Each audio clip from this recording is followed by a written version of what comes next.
말씀은 신약의 마태복음 11장입니다. 마태복음 11장 2절부터 9절까지의 말씀을 같이 읽겠습니다. 마태복음 11장 2절부터 9절까지 말씀인데요. 교독해서 한 절씩 읽겠습니다. 요한이 옥에서 그리스도께서 하신 일을 듣고 제자들을 보내어 예수께 여쭤오되 어찌 너희가 하시니까 우리가 너희를 기다리오니까.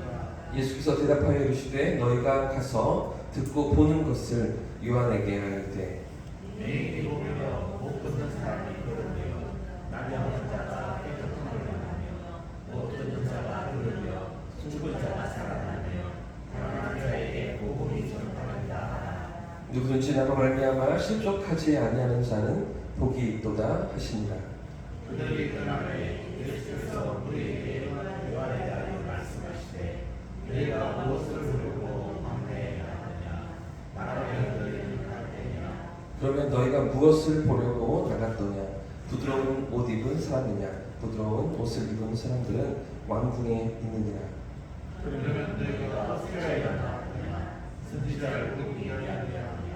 옳다. 내가 너희에게 이르노니 선지자보다 더 나은 자니라.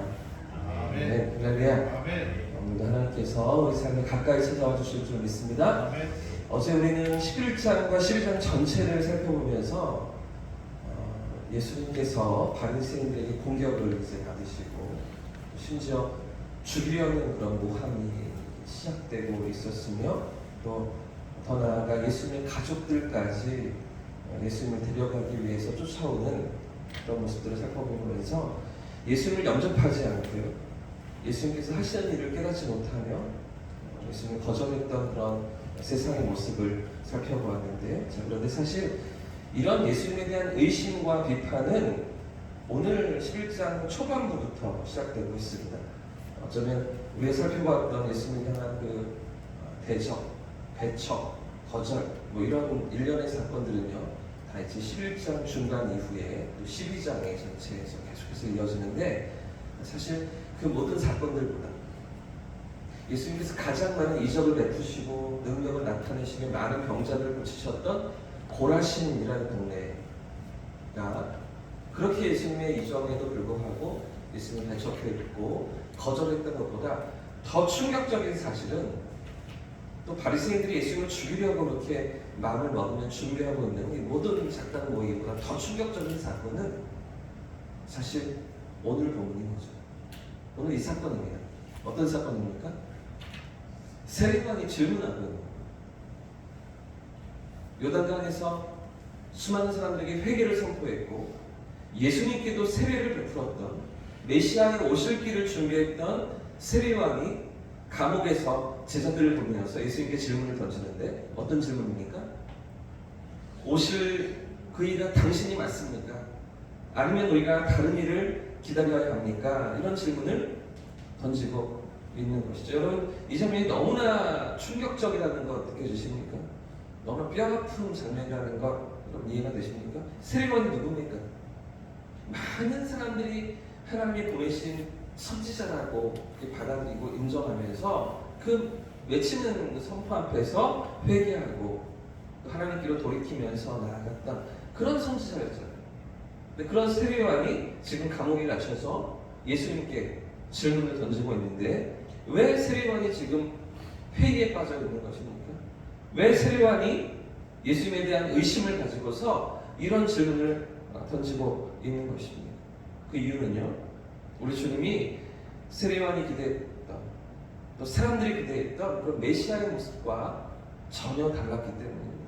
그들이 꿈꾸던 메시아는 예수님과 같은 모습이 아니었기 때문이죠. 어제 우리가 살펴봤던 사람들이 그토록 배척하고 받아들이지 않고 또 바리새인들이 그렇게 계속해서 예수님을 배척했던 이유도 바로 이것 때문이라고 말씀을 드렸습니다. 그렇죠?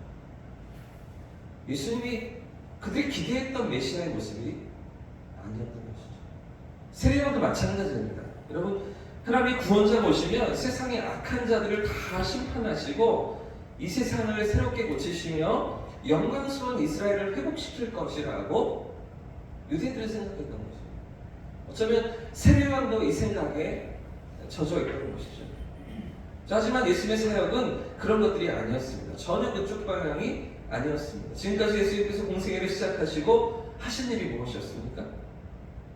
이런 그들의 기대와 전혀 다른 것이었죠. 너무나 사소해 보이는 그런 일들을 하고 계셨습니다. 위대한 이스라엘의 영광을 회복하시고 솔로몬의 부귀와 다윗의 영광을 다시 되찾아주는 그런 것들이 아니라 그에 비해서 너무나 작아 보이는 병자들을 찾아다니시고 죄인들과 함께 잡수시면서 별 볼 일 없어 보이는 그런 무리들을 데리고 다니시는 이런 예수님은 지금까지 그들이 생각했던 메시아의 모습과 완전히 다른 모습이었던 것이죠. 자, 그렇기 때문에 지금 세례요한의 질문이 무엇입니까? 예수님, 정말 당신이십니까? 이렇게 질문하고 있는 겁니다. 여러분, 사실 이건 너무나 치명적인 질문인데요. 예수님을 따르고 또 예수님 앞에 나왔던 수많은 사람들이 있지만 그 가운데 상당수는 그 전부터 세례 요한을 따랐던 그런 사람들이기 때문입니다. 예수님 제자들 가운데도 그런 제자들이 있죠. 세례 요한의 제자였다가 보라, 세상 죄를 지고 가는 하나님의 어린 양이로다 라는 그 선포 속에서 예수님의 제자가 되어서 따르고 있는 그런 이들도 있잖아요.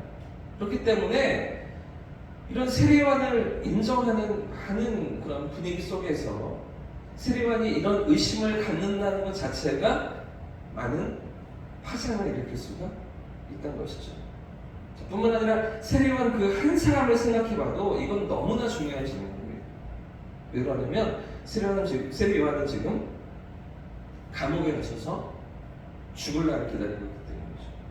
자신의 모든 삶을 메시아를 위해서, 오실 메시아를 위해서 바친 그였고 또 얼마 지나지 않아서 이제 숨이 끊어지게 되는데 이 마지막 질문 그 이후로 어제 세례요한에게 얼마 남지 않은 그런 인생의 자리였기 때문에 그런 질문이기 때문에 그에게 너무나 중요한 삶의 의미가 담겨있는 그런 질문이었던 것이죠. 자, 이런 질문 앞에 예수님께서 이때 뭐라고 대답을 하십니까?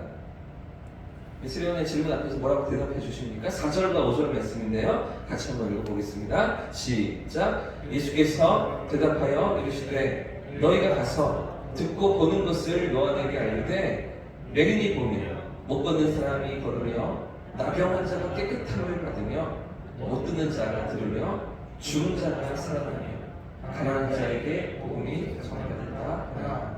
아멘. 여러분, 지금 이게 어떤 말씀입니까? 예수님께서 엉뚱한 대답을 하고 계시는 것 같죠? 감옥에서 깊은 고민에 빠져있는 요한에게 명쾌한 대답을 주셔야 할 것 같은데 엉뚱한 이야기를 하시는 것 같지 않으십니까? 동문서답인 것 같지 않으십니까? 지금 예수님은 확신을 주셔야 하는 사람입니다. 주님의 대답에 따라서 세례요한의 인생 전체가 왔다 갔다 하기 때문이죠. 또 세례요한뿐만 아니라 모든 것을 버리고 주님을 지금 따르고 있는 제자들의 마음도 흔들릴 수가 있는 그런 중대한 질문이기 때문입니다. 사랑하는 여러분, 지금 예수님의 이 대답 가운데 어떤 의미가 담겨져 있습니까? 어떤 메시지가 담겨져 있습니까? 지금 예수님께서 하시는 말씀, 맹인이 보고 못 걷던 사람이 걸으며 나병 환자가 깨끗함을 받는다. 이런 장면들이 무엇을 말씀하고 계시는 것입니까? 사실 예수님의 이 말씀은 구약에 예언되었던 메시아 예언이었습니다. 메시아가 오시면, 하나님의 구원자가 오시면 그러면 이런 일들이 일어날 것이다 라고 선지자가 예언했던 약속의 말씀이었습니다. 이사야 29장 18절 19절을 보시면 이렇게 예언되어 있습니다. 들어보십시오. 그날에 메시아가 오시는 그날에, 하나님의 구원자가 오시는 그날에 귀머거리가 들을 것이며 그날에 소경의 눈이 볼 것이요. 이사야 35장 5절에도 이렇게 말씀하십니다. 그때 그날에 소경의 눈이 밝을 것이며 귀머거리의 귀가 열릴 것이며 그때 저는 자는 사슴같이 뜰 것이며 병머리의 혀는 노래하리니. 언제 이렇게 된다고요? 언제 이런 사건들이 일어난다고요? 하나님의 구원자가 오시는 거다. 더 나아가서 61장 1절과 2절 말씀에도 이렇게 말씀합니다. 잘 하시는 말씀인데요. 주 여호와의 신이 내게 임하셨으니 주의 성령이 내게 임하셨으니 이는 가난한 자에게 아름다운 소식을 전하게 하려 하십니다. 가난한 자에게 복음을 전해서 메시아께서 오십니다. 사랑하는 여러분, 그렇기 때문에 지금 이 예수님의 대답이 무엇입니까? 내가 그 메시아다, 아니다, 이렇게 직설적으로 대답하지는 않으셨지만 지금 뭐라고 말씀하고 계시는 것입니까? 오히려 구약을 인용하시면서 약속의 말씀, 하나님의 약속으로 답변하시면서 이 세리완의 질문에 가장 정확한 답을 주시는 것입니다. 깊은 감옥 속에서 그가 고심하고 시름하며 마음속에 일어나는 그 모든 의심을 가지고 주님 앞으로 나아갈 때 가장 명쾌한 답변으로 예수님께서 답해 주셨던 것입니다. 그 말씀 그대로 하나님의 약속이 성취되고 하나님의 예언이 이루어지며 그 하나님의 나라가 시작되었고 이루어지고 있음을 보이시면서 세리완의 모든 그 의심과 그 인심과 모든 두려움을 완벽히 해소하시는 우리 주님이셨다는 것이죠. 사랑하는 여러분, 예수님의 이 말씀을 듣고서 이 대답을 가지고서 세리완의 마음이 어떠했겠습니까? 이제 그 감옥에서 풀려나지 못하고 얼마 지나지 않아야 목이 잘려서 순교하신 어린 아이의 말 한마디 때문에 너무나 허무하게 세상을 떠나는 것 같지 않습니까?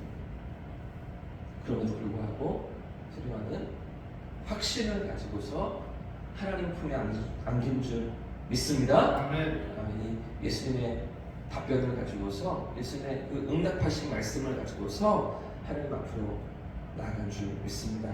여러분, 오늘 본문이 우리에게 무엇을 말해주고 있습니까? 오늘 본문이 우리에게 보여주고 있는 우리 주님은 어떤 분이십니까? 우리의 질문을 용납하시는 분이십니다. 우리의 의심도 허용하시는 주님이신 줄 믿습니다. 어디 감히 주님 앞에서 그런 질문을 하는가? 어디 그런 의심을 가지는가? 그렇지 않죠. 확인하고 두드려보라. 확인하고 두들겨보라. 그리고 너의 의심을 해소하라. 요구하시는 우리 주님이신 줄 믿습니다. 왜 우리의 삶에 이런 어려움이 있는가? 왜 이런 삶의 문제가 나에게 찾아오는가? 하나님은 나를 알고는 계시는가? 정말 나를 사랑하시는가? 우리의 삶에 어떤 고민도 어떤 의심도 용납해 주시고 허용해 주시는 우리 주님이신 줄 믿습니다. 여러분, 그 문제를 안고서 그러나 주님 앞으로 그 문제를 가지고서 주님 앞으로 나아가는 저와 우리 성도들 되시기를 주님의 이름으로 축복합니다. 세상 가운데 두리번거리지 않고 그 문제를 끌어안고 주님 앞으로 나아가면서 주님 앞에 내어놓으면서 주님의 응답하심을 바라보고 인도하심을 경험하는 그 가운데 세례요한처럼 주님의 생생한 만나주심을 경험하는 우리 성도들 되시기를 예수님의 이름으로 축복합니다. 함께 찬송하고 기도하겠습니다.